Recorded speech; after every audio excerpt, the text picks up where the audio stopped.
Մերձավոր Արևելքում ստեղծված իրավիճակում ճիշտը կլիներ մարտական գործողությունները դադարեցնելու, համաձայնության հասնելու եւ ինչպես Իրանի, այնպես էլ Իսրայելի շահերն ապահովելու ուղիներ փնտրելը։ Ըստ ՌԻԱ Նովոստի նման հայտարարություն է արել Ռուսաստանի նախագահ Վլադիմիր Պուտինը։ Իրանի ստորգետնյա գործարանները գոյություն ունեն, դրանց ոչինչ չի պատահել, հավելել է նա։ Պուտինը կարծում է, որ կարելի է գտնել լուծում, որը կապահովի եւ Իրանի եւ Իսրայելի շահերը։ Կան տարբերակներ, թե ինչպես ապահովել Իրանի շահերը խաղաղ միջուկային էներգիայի ոլորտում եւ վերացնել Իսրայելի մտահոգությունները։ Մոսկվան դրանք ներկայացրել է իր գործընկերներին, բայց որոշումը Թեհրանի եւ Թել Ավիվինն է, շեշտել է Պուտինը։ Ճիշտ կլիներ, որ բոլորը ռազմական գործողությունները դադարեցնելու ուղիներ փնտրեին եւ այս հակամարտության բոլոր մասնակիցների համար միմյանց հետ համաձայնության գալու եղանակներ գտնել, ընդգծել է Ռուսաստանի նախագահը։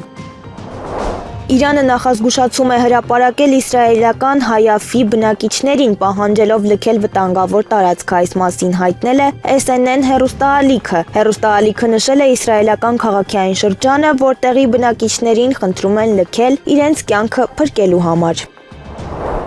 Ադրբեջանի լրատվամիջոցների զարգացման գործակալությունը դատապարտել է ռուսաստանցի լրագրող Վլադիմիր Սոլովյովին հակաադրբեջանական հայտարարությունների համար, հաղորդում են տեղական լրատվամիջոցները։ Պատճառը Սոլովյովի Արցախ արտահայտության օգտագործումն էր։ Լրագրողին մեղադրել են բացահայտ թշնամանք ցուցաբերելու մեջ։ Նրա հայտարարությունները հակասում են Ռուսաստանի պաշտոնական դիրքորոշմանը եւ ադրբեջանա-ռուսական հարաբերությունների ոգուն, ասված է հայտարարության մեջ։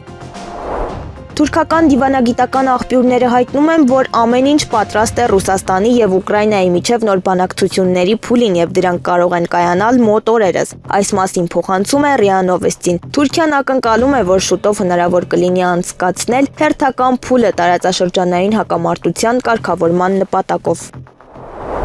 Իսրայելում Ամերիկայի Միացյալ Նահանգների դեսպան Մայք Հաքաբին հայտարարել է Ամերիկայի Միացյալ Նահանգների քաղաքացիների տարհանման մասին, թեպետ նախապես դեսպանությունը հայտարարել էր նման հնարավորության բացակայության մասին։ Շտապ իրազեկում Ամերիկայի Միացյալ Նահանգների քաղաքացիներին, որոնք ցանկանում են լքել Իսրայելը։ Իսրայելում Ամերիկայի Միացյալ Նահանգների դեսպանությունն աշխատում է տարհանման չվերթների եւ սպոսանավեր ճանապարհելու ուղղությամբ։ Դրա համար անհրաժեշտ է գրանցվել Smart Travel Enrollment Program-ում։ Ձեզ համապատասխան ծանուցում կգա, X-ի իր միկրոբլոգում նշել է դեսպանը։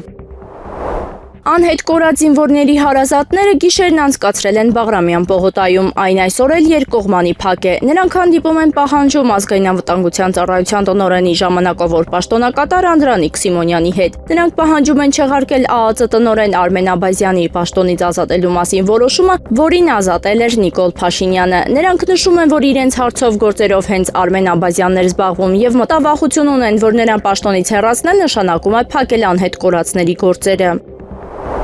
Իրան-Իսրայել հակամարտությունը առնվազն այս պահի դրությամբ շարունակաբար թեժանում է։ Ազգային ժողովում կառավարության հարցուպատասխանի ժամանակ ասել է արտաքին գործերի նախարար Արարատ Միրզոյանը։ Նա տեղեկացրել է, որ կառավարությունն այս իրավիճակում չի կենտրոնանում միայն Իրանում գտնվող հայերի վրա, նաև պատրաստ է աջակցել այլ պետությունների քաղաքացիների տարհանման գործընթացին։ Քանի որ խոսքը հումանիտար հարցի մասին է, մենք մասնակցում ենք նաև այլ երկրների քաղաքացիների տարհանման կամ ապաստան տալու գործընթացին։ Օրինակ օգնել ենք Հնդկաստանի ուսանողների խմբին անցնել Հայաստանի Հանրապետության սահմանը եւ վերադառնալ իրենց հայրենիք։ Նման աջակցություն ստացել են նաեւ Զիմբաբվեի, Չինաստանի, Ֆրանսիայի եւ Միացյալ Նահանգի քաղաքացիները։ Այս գործընթացը շարունակական է եւ ինչպես կարող են գնահատել առաջիկա օրերին, միայն ծավալները կավելանան, ասել է Միրզոյանը։ SpaceX Starship հրթիռը պայթել է փորձական թռիչքի ժամանակ, CNBC տվյալներով հրթիռի առաջին աստիճանի պայթյունից հետո երկրորդ աստիճանից վառելիքի արտահոսք է սկսվել։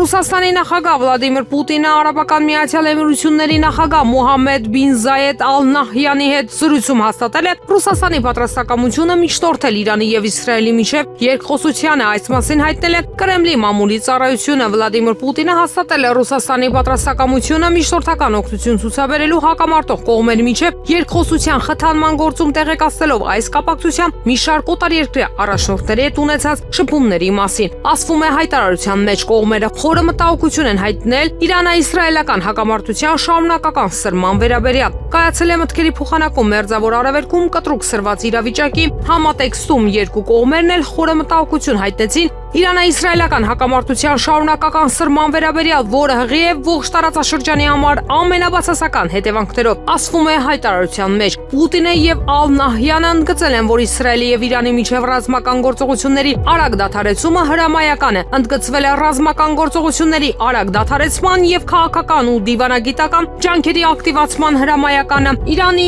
միջուկային ծրագրի հետ կապված վիճելի հարցերի լուծման շահերից ելնելով, ասվում է հայտարարության մեջ։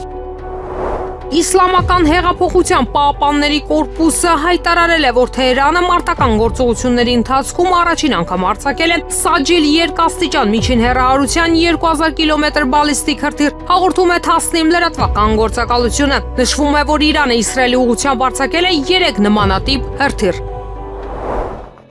Իսկ այժմ սպորտի մասին Ռեալը հնարավորություն է ունեցել ձեռք բերելու Սպորտինգի հարձակվող Վիկտոր Գյոկերեշի տրանսֆերային իրավունքը, հայտնում է The Athletic-ը։ Շվեդ հարձակվողի գործակալներն Ռեալին առաջարկել են ձեռք բերել Գյոկերեշի տրանսֆերային իրավունքը, սակայն պայմանով, որ նա թիմում առաջնային դեր ունենա։ Ռեալի նոր գլխավոր մարզիչ Խաբի Ալոնսոն ակումբի ղեկավարությանը խնդրել է ձեռք բերել կենտրոնական հարձակվողի, որը կհամարվի պայեստային ֆուտբոլիստի կարգավիճակին Մադրիդում պատրաստ չեն մեծ գումար վճարել այնպիսի ֆուտբոլիստի համար, որին չեն նախատեսում շատ խաղաժամանակ տրամադրել։ Ավարտին է հասցվել Բելգիայի մայրաքաղաք Բրյուսելում Հայաստանի Հանրապետության դեսպանության նոր շենքի գնման գործընթացը։ Այս մասին տեղեկացնում է ԱԳՆ գլխավոր քարտուղար Դավիթ Կարապետյանը։ Ձեռք է բերվել Բելգիայի գործարանների միության նախկին շենքը, որը կառուցվել է 1866-1870 թվականներին եւ չափազանց մոտ է գտնվում Եվրոպական հանձնաժողովին, Եվրոպական խորհրդարանին եւ այլ պետական կառույցների։ Շրջակայքում են գտնվում բազմաթիվ այլ դեսպանություններ։ Շենքի արժեքը կազմել է 4.3 միլիոն եվրո, հայտնել է նա։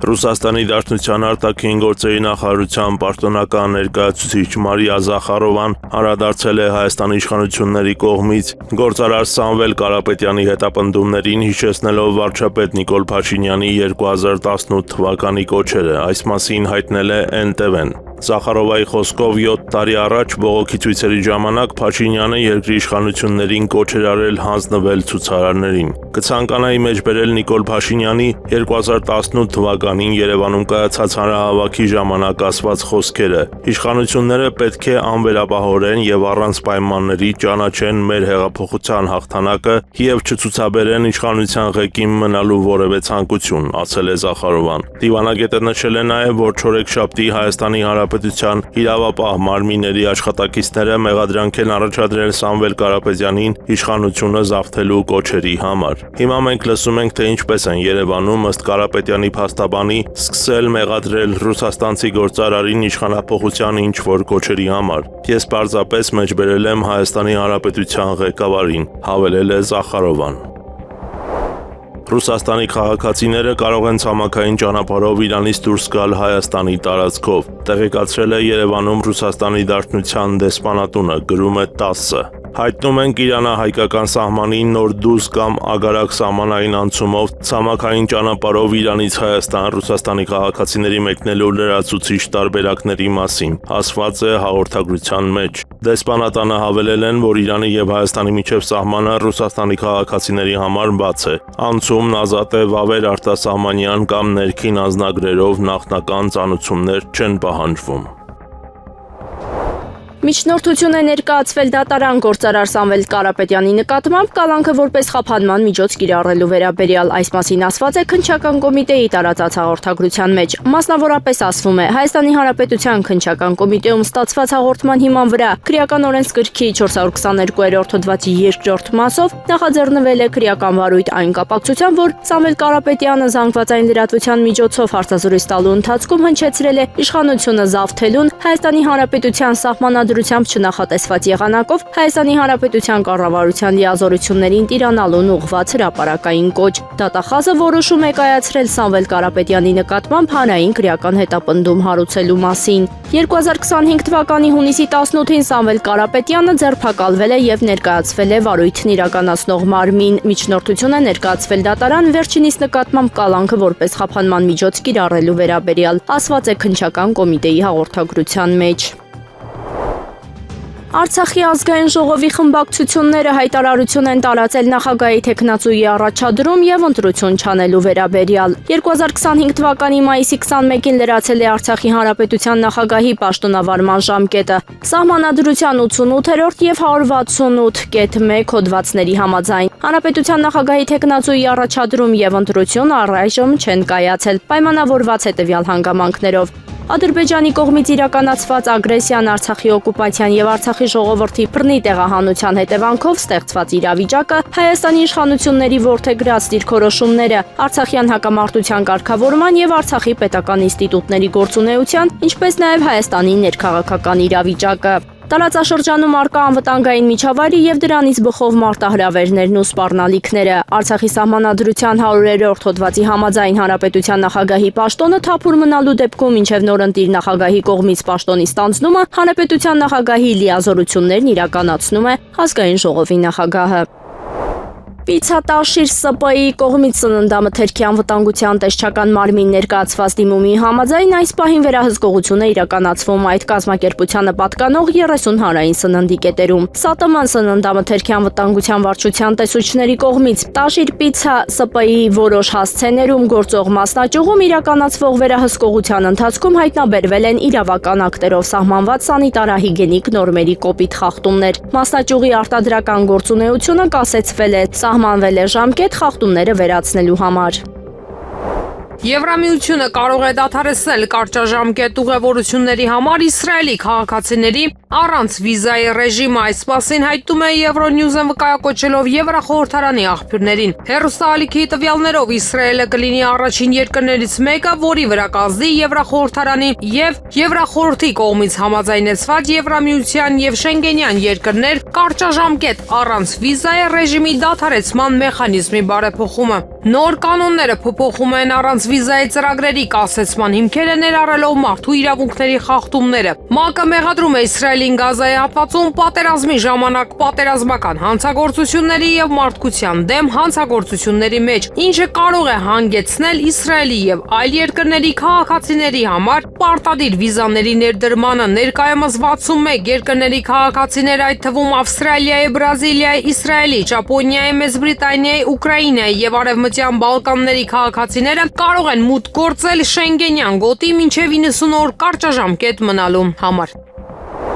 G7-ի հայտարարության մեջ Ուկրաինան չի հիշատակվում ԱՄՆ դիրքորոշման պատճառով, այս մասին հայտնում է Reuters-ը։ Ամերիկյան կողմը ցանկանում էր մեղմացնել հայտարարության նախագիծը, իսկ Կանադան համարեց, որ դա անարդարացի կլինի Ուկրաինայի նկատմամբ։ Հաղորդում է գործակալությունը, միևնույն ժամանակ ակումբի մնացած 6 երկրները մտադիր են միասնական դիրքորոշմամբ հանդես գալ Մոսկվայի եւ Կիևի միջև հակամարտության վերաբերյալ։ Կանադայի Կանանասկիս քաղաքում G7-ի գագաթնաժողովում հայտարարություններ են համաձայնեցվել հազվագյուտ հողային մետաղների, արհեստական ինտելեկտի, քվանտային հաշվարկների, անօրինական միգրացիայի անտառային հրդեհների դեմ պայքարի եւ անդրազգային ճնշումների, ինչպես նաեւ Իրան-Իսրայել հակամարտության վերաբերյալ։ Ռուսաստանի նախագահ Վլադիմիր Պուտինը հեռախոսազրույց է ունեցել Արաբական Միացյալ Էմիրությունների նախագահ Մոհամմեդ Բեն Զայիդ Ալ Նահյանի հետ, քննարկելով Մերձավոր Արևելքի լարված իրավիճակը եւ Իրան-Իսրայել սրված հակամարտությունը։ Զրույցը կայացել է Արաբական Միացյալ Էմիրությունների նախագահի նախաձեռնությամբ, տեղեկացնում է Կրեմլը, հայտնում է Lenta.ru-ն։ Կողմերը մտահոգություն են հայտել տարածաշրջանում սրացումների եւ հնարավոր բացասական հետևանքների կապակցությամբ, նշվել է, որ անհրաժեշտ է շուտապույտ դադարեցնել ռազմական գործողությունները եւ ակտիվացնել դիվանագիտական ջանքերը հակամարտության կարգավորման համար։ Իրանի գերագույն առաջնորդ Ալի Խամենեին կարծիք է հայտնել, որ Թեհրանը կհաղթի Թել Ավիվի հետ հակամարտությունը, ինչպես նաև լուրջ վնաս կհասցնի ԱՄՆ-ին, եթե նա մտնի պատերազմի մեջ, գրում է ՌԻԱ Նովոստին։ Ամենակարող Աստված անշուշտ կստիպի Իրանի ժողովրդին իսկապես հաղթել, ասել է Խամենեին։ Նա ասել է, որ Իսրայելի հարձակումն Իրանի վրա հանցավոր է եւ որ Թեհրանը ներկայումս վրեժ է լուծում Թել Ավիվի կողմից ԱՄՆ-Իրան միջուկային համաձայնագրի բանակցությունների ընթացքում հրահրված սրացման համար։ Նա նաև նախազգուշացրել է ԱՄՆ-ին Իսրայելի կողմից պատերազմին միանալու մասին, զգուշացնելով, որ ԱՄՆ-ն շատ ավելի մեծ վնաս կկրի, քան Իրանը։ Իրանը ձերբակալել է Իսրայելի Մոսադ հետախուզական գործակալության 5 ենթադրյալ գործակալի, երկրի հեղինակությանը առցանց տիրույթում վնաս հասցնելու մեղադրանքով, հայտնում է France 24-ը իրանական լրատվամիջոցներին հղումով։ Այս վարձկանները փորձում են վախսերմանել հանրության շրջանում եւ արատավորել Իրանի Իսլամական Հանրապետության սրբազան համակարգի կերպարը, իրենց հաշվարկված առցանց գործունեության միջոցով։ Թազնիմ եւ Իսնա լրատվական գործակալությունները մեջբերում են Իսլամական Պահապանների կորպուսի հայտարարությունը։ Նշվում է, որ ձերբակալությունները կատարվել են Իրանի արևմտյան մասում։ Բացի այդ, հաղորդվում է նաև, որ Իրանի ոստիկանական ուժերը տարբեր նահանգներում որսացել են 14 ԱԹՍ-ներ եւ նույնականացրել թշնամական ԱԹՍ-ներ արտադրող արհեստանոցներ եւ տեղափոխող տրանսպորտային միջոցներ։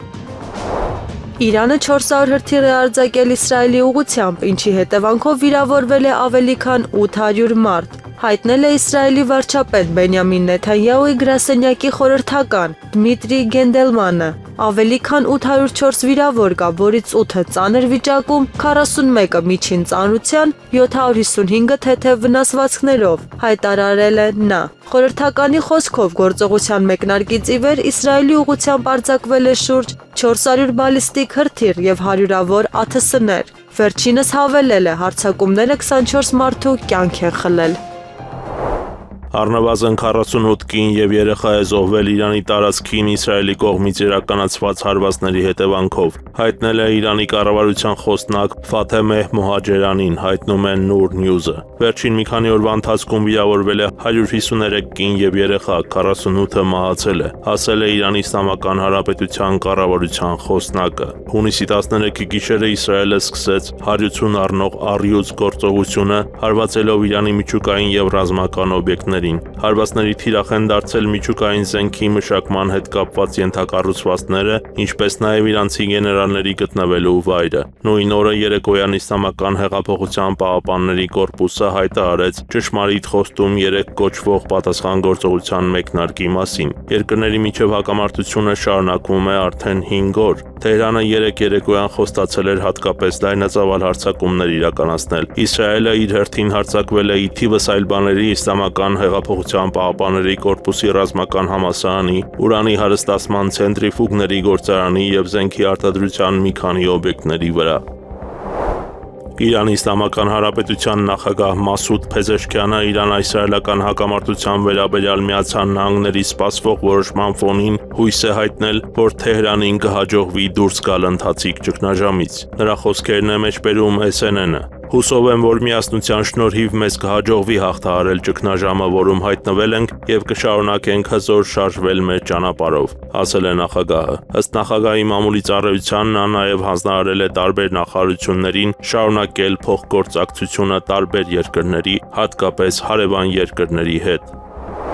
ԱՄՆ քաղաքային մարմինները պատրաստվում են իրանցի հակերների կիբերհարձակումներին։ Այս մասին հղում անելով իր աղբյուրներին հայտնում է Politico ամսագիրը։ Իրանական կիբերակտիվությունը Մերձավոր Արևելքի սահմաններից դուրս այդքան մասշտաբային չի եղել, սակայն կարող է փոխվել ռազմական գործողությունների լույսի ներքո, հայտնել է վերլուծաբան Ջոն Հուլտքվիստը։ Բրիտանական The Telegraph պարբերականը գրում է, որ Չինաստանը գաղթի կերպով Իրանին տրանսպորտային ինքնաթիռներ է մատակարարել Իսրայելի հետ հակամարտության սրման ֆոնին։ Լրագրողների տեղեկություններով Իրան է ժամանել 2 առեղծվածային տրանսպորտային ինքնաթիռ, որոնցից մեկը օդ է բարձրացել Շանհայից։ Հաղորդվում է, որ օդ բարձրանալուց հետո ինքնաթիռները հյուսիսային Չինաստանով շարժվել են դեպի արևմուտք, անցել Ղազախստանը, թռել Ուզբեկստանի եւ Թուրքմենստանի վրայով եւ Իրանի սահմանի մոտ, անհետացել ռադարներից եւ այլևս չեն հասել Լյուքսեմբուրգ, որը նշված է եղել որպես նպատակակետ։ Մինչ այս Չինաստանը մեղադրել էր ԱՄՆ նախագահ Դոնալդ Թրամփին Իսրայելի եւ Իրանի միջև հակամարտության կրակին յուղ լցնելու մեջ։ Ներկայումս ԱՄՆ-ն դիտարկում է Իրան-Իսրայել հակամարտությանը միանալու հարցը։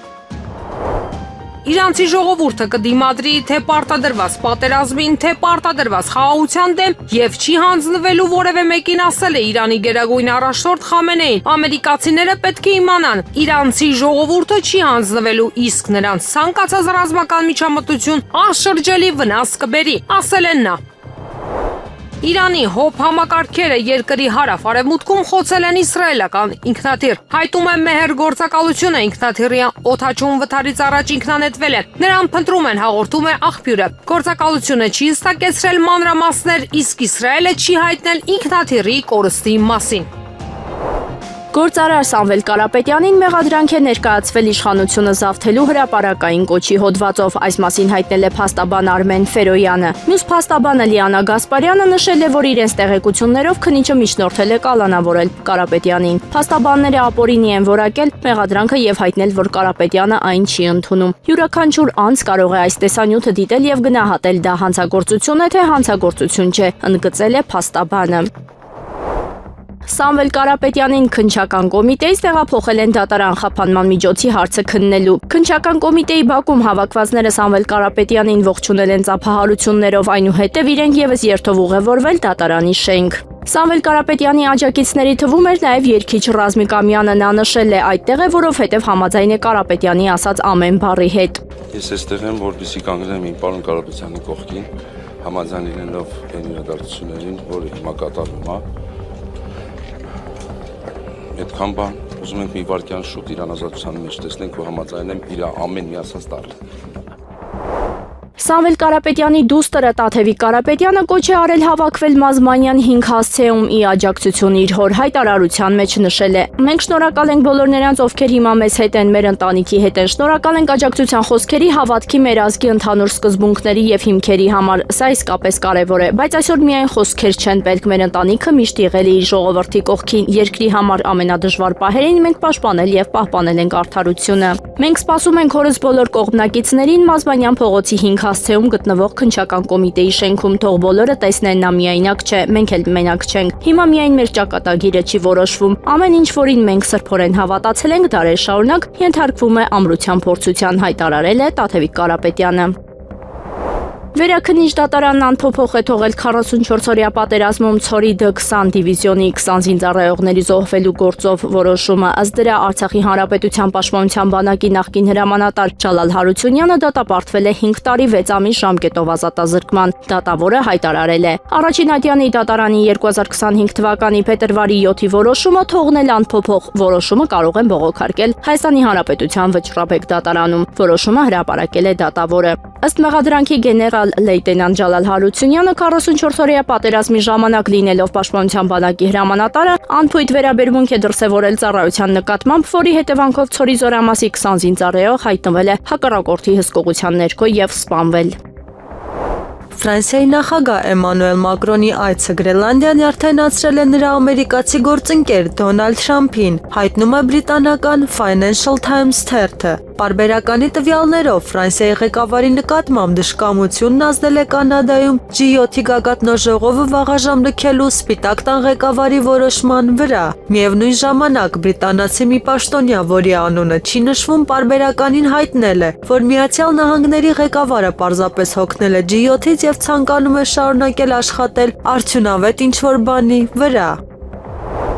Իրանը չի համաձայնի ԱՄՆ նախագահ Դոնալդ Թրամփի պահանջած անվերապահ հանձնմանը, հայտարարել է Ֆրանսիայում Իսլամական Հանրապետության դեսպան Մուհամմեդ Ամին Նեժադը։ Սա նույն ցանկությունն է, ինչ Իսրայելի վարչապետ Բենյամին Նեթանյահուն է հայտնում։ Սա բացարձակապես իրագործելի չէ։ Իրանի ժողովուրդը միասնական է ագրեսիայի դեմ, ընդգծել է դիվանագետը։ Հունիսի 17-ին Թրամփը Իրանից պահանջել էր անվերապահորեն հանձնվել։ Սպիտակ տան ղեկավարը նշել է, որ չէր ցանկանա օգտագործել ամերիկացի զինվորականներին իրանական խնդիրը լուծելու համար, սակայն Վաշինգտոնի համբերության բաժակը լցվել է։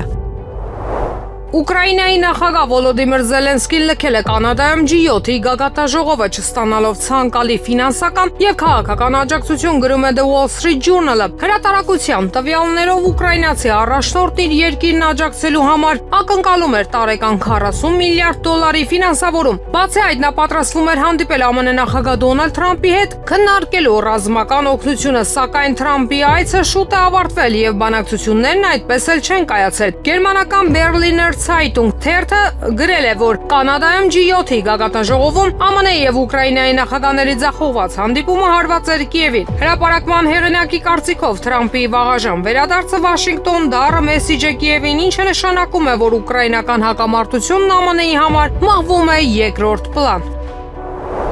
Իրանը կարձակվի ամերիկյան ռազմաբազաների վրա, եթե Միացյալ Նահանգների նախագահ Դոնալդ Թրամփը միանա Իսրայելի գործողությանը։ Այս մասին հայտնում է New York Times-ը վկայակոչելով երկու իրանցի պաշտոնյայի։ Պարբերականի համաձայն Իրանն արդեն իսկ իր հրթիռները բերել է պատրաստության ամերիկյան ռազմական օբյեկտներին հնարավոր պատասխան հարվածի համար։ Ակնկալվում է, որ եթե Միացյալ Նահանգները միանա հակամարտությանը, Իրանի հետ կապված Եմենի հութիները կվերսկսեն հարձակումները Կարմիր ծովում քաղաքացիական եւ ռազմական նավերի վրա։ Միևնույն ժամանակ Պենտագոնն արդեն ստորաբաժանումներ է մտցրել Մերձավոր Արևելքի ռազմակայաններ, այդ թվում Արաբական Միացյալ Էմիրություններում, Հորդանանում եւ Սաուդյան Արաբիայում։ Այնտեղ ծառայում է մոտ 40,000 ամերիկացի զինվոր։ Հաղորդվում է նաեւ, որ Եվրոպա է ուղարկվում 30 ամերիկյան ինքնաթիռ, որոնք կարող են օգտագործվել իսրայելական կործանիչներն ու ռմբակոծիչները վառելիքով լիցքավորելու համար։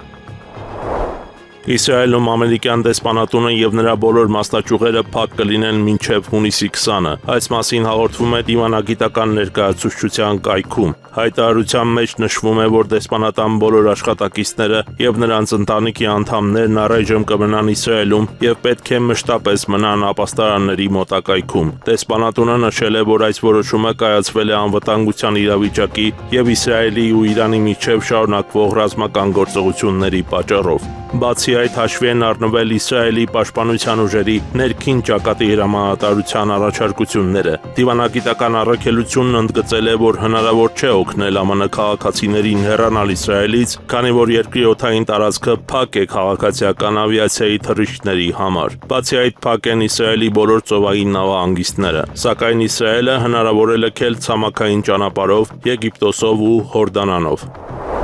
Իրանի պետական հեռուստատեսությունը հայտնել է, որ աշխարհին սպասվում է հիշարժան անակնկալ։ Հայտարարությունը վկայակոչել են ռուսական տելեգրամ ալիքները, այդ թվում Վայենի Աբազիվադելը։ Այս գիշեր մեզ սպասվում է անակնկալ, որը աշխարհը կհիշի դարեդար, ասվում է հայտարարության մեջ։ Հունիսի 17-ին Իրանի զինված ուժերի ցամաքային զորքերի հրամանատար Կայում Արց Հեյդարին հայտարարել է, որ Իսլամական Հանրապետությունը հարձակվում է Իսրայելի վրա, օգտագործելով նոր զինատեսակներ։ Նրա խոսքով նոր եւ առաջադեմ զինատեսակների կիրառմամբ հարձակումներն արդեն սկսվել են եւ առաջիկա ժամերին կուժեղանան։